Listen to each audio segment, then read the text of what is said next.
this land. This is home. I feel like our return to the land it's really critical at this point.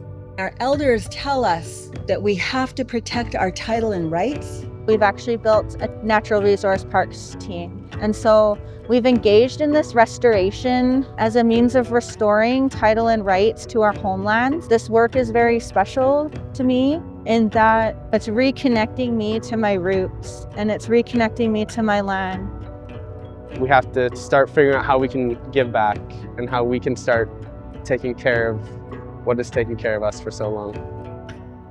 I think there's room here for everybody to do some work, not because you have the right to access the area, but because you have a responsibility as somebody who lives here to know the history of the place and to understand that the patterns that we're experiencing now have long-term and lasting impacts, not only to our children, but to their 7th generation.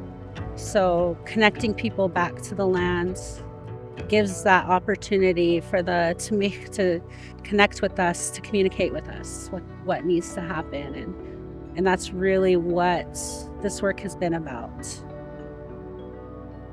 We have a responsibility for restoration.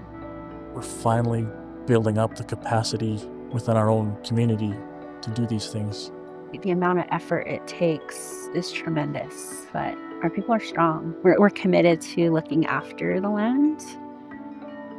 Our team and the restoration projects that we're taking on slowly are getting larger and larger. So we're really focusing on bringing in some of our young people and we're mentoring them into the work. The LSIB Parks Working Group is the best group I've ever worked with, and it's really beautiful to be working together. We're just wanting to do what's best for the land and for the people, and there's such great leadership here to make that happen. The connection that the community and these ladies from the Parks Working Group have to the land is just amazing.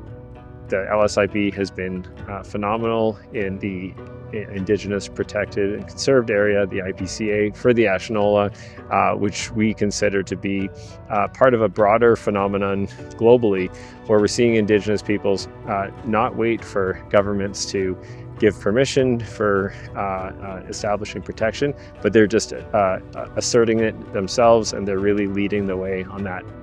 WeLaw is supporting the Similkamich in expressing their laws. We're in the process of remembering and revitalizing and resurging who we are. Instead of using our Canadian case, we would use an Indigenous story. In Tsilhqot'in, it's called our Chaptik stories and our legends. We'll work with the story, we'll read it, review it, and then we'll kind of summarize it, outline what the facts are, what the important facts are, go through, figure out what the teachings are, what questions we have, and then we take that and we work with the elders and the knowledge holders in the community to be able to understand what that means.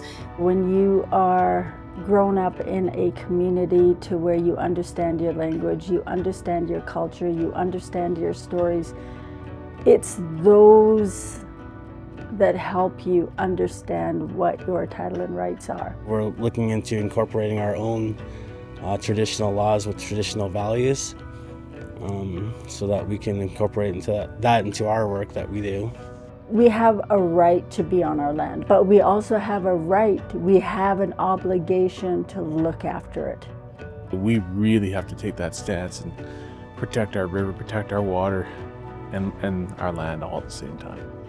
I like to think of them as a warrior people, so all of their approaches and strategies are really grounded in strength and really grounded in title and rights, and I feel like they're leaders for their people. What I want is for our future generations not to be fighting the same fights that we're fighting now.